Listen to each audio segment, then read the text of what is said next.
A história do Brasil. Você conhece a história do seu país? Prepare-se para uma viagem alucinante através de 5 séculos, cheia de reviravoltas, heróis, traições e curiosidades que você nunca viu na escola. Embarque agora em uma jornada pela história do Brasil. Capítulo 1. Brasil pré-colonial. Antes de qualquer caravela portuguesa cruzar o oceano, o Brasil já era habitado por milhões de pessoas. Povos com línguas, crenças e modos de vida próprios, profundamente conectados à terra e à natureza. Os tupis dominavam o litoral. Os guaranis habitavam a região sul e centro-oeste. Os Yanomami, na floresta amazônica, viviam de forma isolada e em harmonia com o ecossistema. Estima-se que mais de 5 milhões de indígenas viviam no território que hoje chamamos de Brasil. Cada nação com sua organização social, seu sistema de crenças, suas práticas de agricultura, medicina e guerra. Curiosidade: o Brasil tinha cerca de 1.300 línguas faladas antes da chegada dos portugueses. Essa é a verdadeira origem do Brasil, uma história milenar que ainda pulsa nas veias da nossa cultura. Capítulo 2. Colonização portuguesa. Em 1500, uma frota comandada por Pedro Álvares Cabral avistou o que chamariam de Terra de Vera Cruz. Mas o descobrimento do Brasil marcaria o início de uma era de exploração.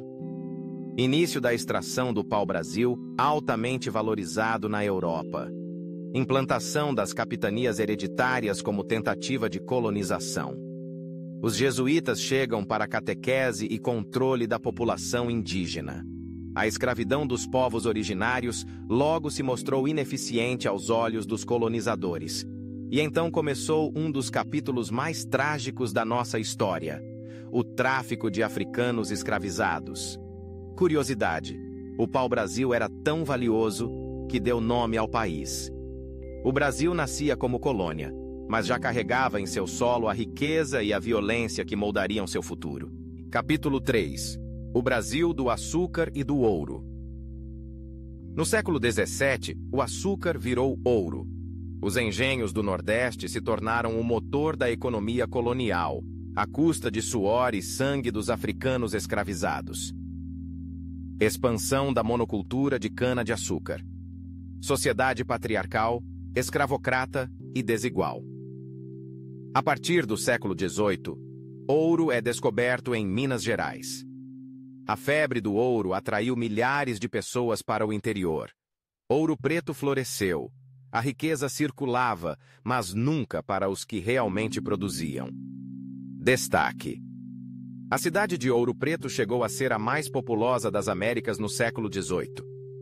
Enquanto poucos enriqueciam, muitos morriam.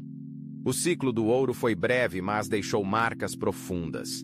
Capítulo 4. Independência e Império. Com medo de Napoleão, a corte portuguesa se mudou para o Brasil em 1808. Foi a única vez na história que uma colônia virou sede do Império. Abertura dos portos às nações amigas. Fundação do Banco do Brasil, Biblioteca Nacional, Jardim Botânico. Em 1821, Dom João volta a Portugal e deixa seu filho Dom Pedro I no Brasil. No dia 7 de setembro de 1822, às margens do rio Ipiranga, Dom Pedro proclamou a independência, mas ela foi feita por cima, sem grandes mudanças sociais. Dom Pedro I se torna imperador do Brasil. Período de instabilidade política e autoritarismo. Curiosidade: Dom Pedro I era também herdeiro do trono português, mas abriu mão dele em favor da filha, Dona Maria II. Com Dom Pedro II, o Brasil viveu estabilidade e modernização.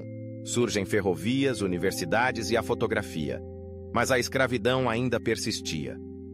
O Império durou até 1889 e caiu de forma quase silenciosa, mas suas marcas ficaram para sempre. Capítulo 5. República Velha e Era Vargas. Em 15 de novembro de 1889, o Brasil deixava de ser uma monarquia e se tornava uma república. mas o poder ainda estava nas mãos dos coronéis. República da Espada, militares no poder nos primeiros anos. República oligárquica, política do café com leite, voto de cabresto e mandonismo.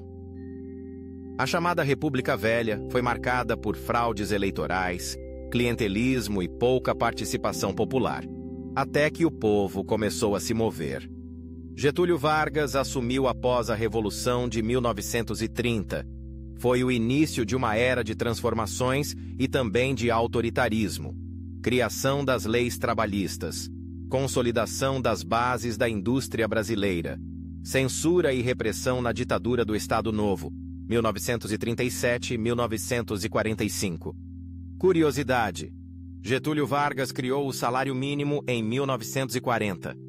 Entre promessas e controle, Getúlio moldou o Brasil moderno. Mas o que viria depois mudaria tudo outra vez. Capítulo 6. Ditadura Militar. Em 1964, o Brasil mergulhou em um dos períodos mais sombrios de sua história. Um golpe militar depôs o presidente João Goulart e instaurou uma ditadura que duraria 21 anos. Fechamento do Congresso, suspensão de direitos civis, prisões, torturas e censura à imprensa. A cultura foi vigiada, a liberdade calada, mas nem a repressão conseguiu silenciar a resistência. Surgimento da Tropicália e da música de protesto. Guerrilhas armadas e a luta contra o regime. Curiosidade: durante a ditadura, mais de 400 pessoas foram mortas ou desapareceram por motivos políticos. Os militares venderam a imagem de progresso, mas o milagre econômico beneficiou poucos e aumentou a desigualdade. A ditadura começou com tanques e terminou com vozes nas ruas. O Brasil pedia de volta o direito de escolher seu destino. Capítulo 7. Redemocratização e Brasil contemporâneo. Com o fim do regime militar, o país começou a reconstruir sua democracia. Em 1985, Tancredo Neves foi eleito presidente indiretamente, mas faleceu antes de assumir. José Sarney assumiu o poder. Nova Constituição de 1988. Garantia de direitos civis e sociais. Redemocratização do voto e das instituições. A década de 90 foi turbulenta. Collor foi o primeiro presidente eleito pelo voto direto após 30 anos. E também o primeiro a sofrer impeachment. O Plano Real e o controle da inflação com Itamar Franco e Fernando Henrique Cardoso. Curiosidade: o Brasil teve mais de 5 moedas diferentes no século XX. Nos anos 2000, o Brasil cresceu, reduziu a pobreza e ganhou destaque internacional. Mas as crises políticas não ficaram para trás.